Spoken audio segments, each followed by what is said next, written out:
Like here, in a tranquil pine forest in the highlands of Vietnam, mere moments away from the cherished tourist destination of Dalat. I am honored to introduce an outstanding Australian pioneer, seated to my left, who has chosen to make this place his home. Uncover the remarkable adventure he set out on. Neil Schultz's extraordinary journey is one of passion and perseverance. Hailing from an Australian farming family, Neil initially pursued metallurgy, but eventually returned to farming, achieving success as an organic apple grower. Venturing further, Neil moved from Australia to Dalat, Vietnam, where he cultivated lettuce for export to Singapore and Malaysia.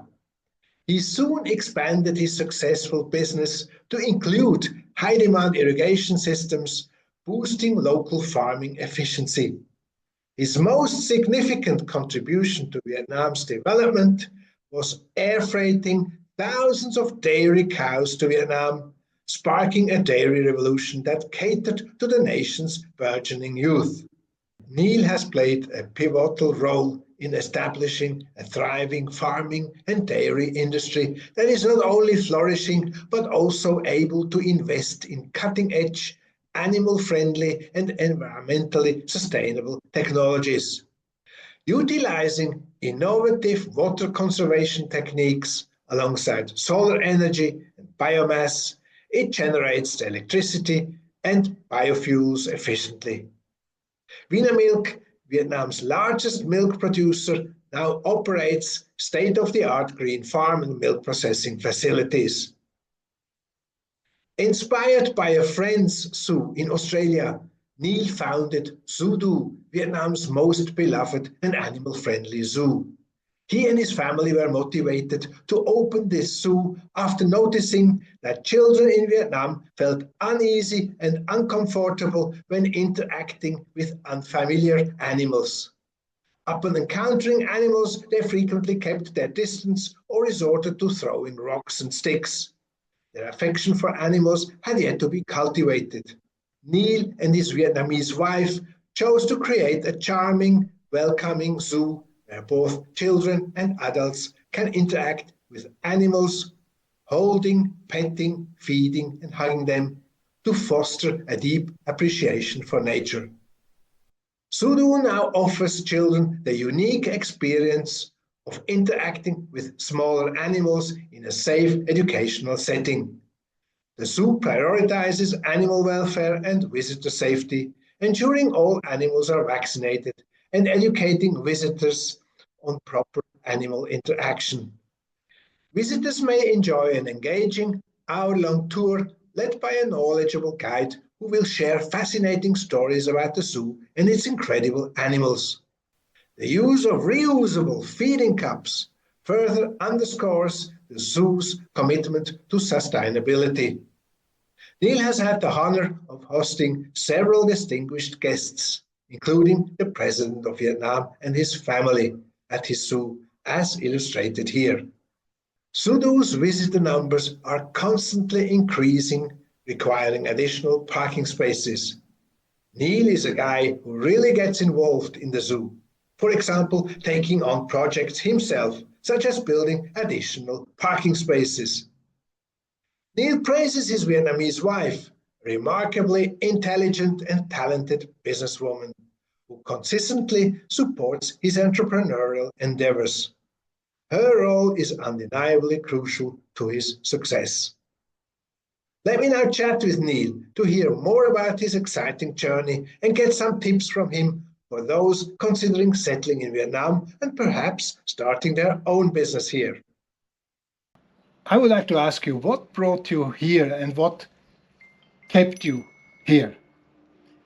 Well, originally I came with some business friends to grow mostly lettuce, iceberg lettuce, in Dalat for export sales to Singapore and Malaysia. And we did that successfully for quite a few years. Yeah. And then you changed your business? Yeah, I sort of branched out a little bit because there was quite a demand and a need for irrigation systems. So the irrigation systems we brought in for the lettuce farmers, we spread that around and we sold it to other farmers and so on and so on. Mm-hmm. And then I met a Vietnamese lady who shared a lot of good business ideas with me, and we developed our business together. Mm-hmm. In the beginning, it was importing milk cows and some baby beef bulls. That's very interesting. You helped develop the dairy industry. Yeah, well, there was, the population was booming, and so we did some work with the Ho Chi Minh City Dairy Cattle Company that's in Cu Chi. Mm-hmm. And then we did some work with Vina Milk and supplied them with some baby milk cows. Mm-hmm. Yeah, Mm-hmm. and a lot of people were quite surprised about it, but we did all of those cows using air freight. Air freight. Yeah, Thousands of cows by air. Milk cows, and we brought them in air freight. Yeah, That was quite a challenge, right? yeah, it was a big job. Yeah, a big challenge, but yeah, and we had to put 4 or 5 or 6 baby cows in a big box, a crate, and these crates had to be all the special shapes so they could fit inside the jet. Yeah. Then you expanded your business into other areas, like you were setting up the most animal-friendly zoo in Vietnam. How did that come about? Well, we met. We got together with an old friend of mine that I'd known for a long time on an island called Tasmania, and he had already set up a zoo that was really more of a hobby because his family in the beginning were just farmers, but as a hobby he set up a zoo called ZooDoo, and he had big animals, lions, tigers, camels, and people could just go and visit his zoo. Mm-hmm. So I took my Vietnamese wife to go and see that, and she was saying, "Oh, okay." And then just by another set of coincidences, we took hold of some land just near Dalat, and after visiting my friend's ZooDoo, I thought, maybe it's a good idea we set up a zoo for children, but not lions and tigers that would scare them, and small animals that the children could interact with, walk around with, pat them, Right. feed them some food, just generally friendly, warm and friendly environment for both the animals and for children, and we've done that. So we've got, and my friend in Tasmania, on the island of Tasmania, who had the zoo, who had ZooDoo, he generously shared his name with us. So we're ZooDoo.Dalat.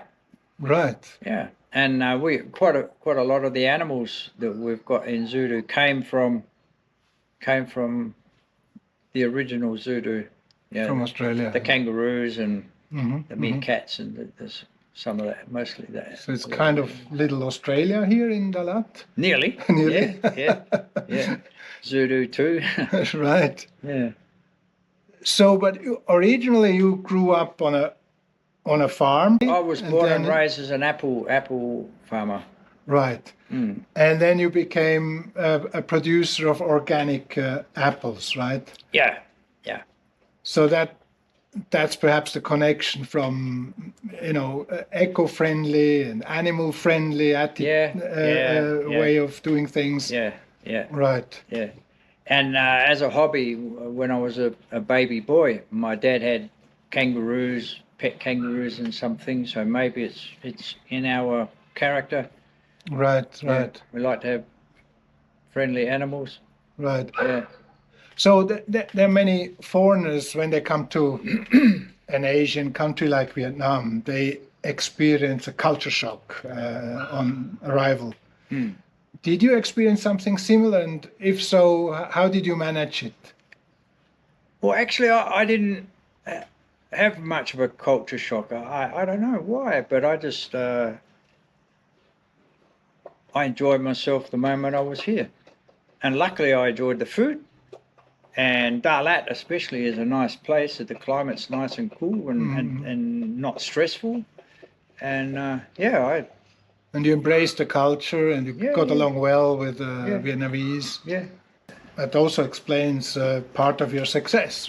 Yeah, well, I've tried very hard to be patient.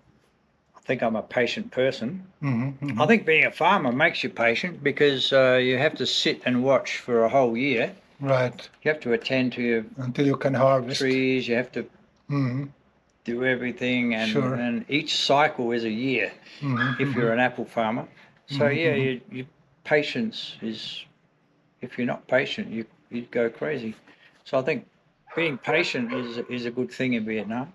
If a young chap would like to move to Vietnam and set up a business of his own, what would you recommend him so that he does not fail? Because we hear many stories from foreigners who tried and were not as successful as you are. Are there some useful advice you could give?